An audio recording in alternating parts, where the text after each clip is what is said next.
Hey there! If you're looking for a fun and easy way to earn rewards, including cash and prizes, check out the link in the video description.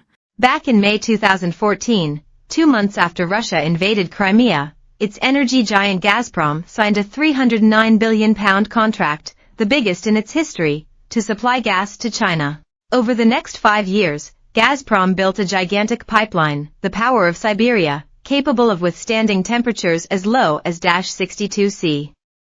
This extraordinary feat of engineering snaked 1,800 miles across the Siberian wilderness, from the Arctic Circle to the Chinese border.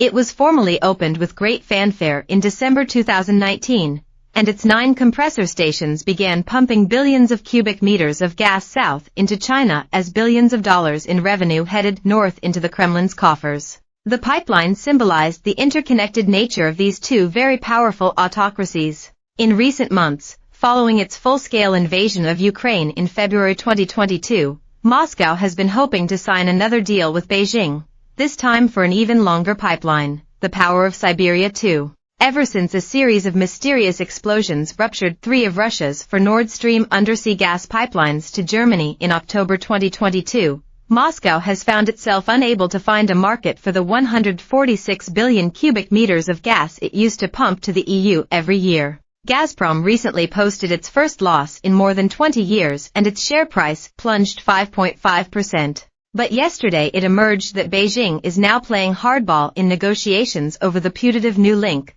making life difficult for Vladimir Putin. The Chinese are seeking to drive down the price they pay for Russian gas, and want to commit their country to buying only a small fraction of the pipeline's planned annual capacity. As a result, the deal has stalled.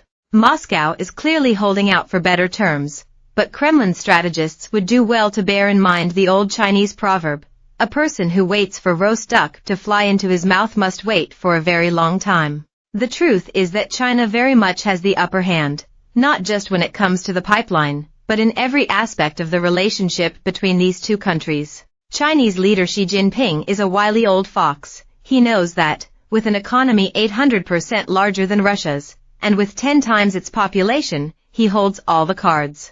Increasingly isolated on the international stage by its actions in Ukraine, Russia is fast becoming a vassal state of China. After last month's summit between the two countries in Beijing, President Xi bid farewell to Vladimir Putin with a warm hug, a gesture widely construed as a vivid illustration of their burgeoning bromance. But the powwow in the Chinese capital was no meeting of equals. Indeed, the official Chinese account of the meeting didn't even mention the new gas pipeline, while Putin himself was reduced to announcing, rather sheepishly, that mutual interest in implementation has been confirmed. But what of their geopolitical mutual interests? More important than any pipeline deal, however, is the two states' desire to effect a shift in the global balance of power. China and Russia both want to see a multipolar world, where the Americans don't call the shots and they can invade weaker and smaller neighbors or encroach on their national waters without any tedious consequences. While China pays lip service to the West's condemnation of Russia's incursion into Ukraine, in reality it sees Putin's war as a useful litmus test of the West's willingness to react to a direct assault on the existing world order.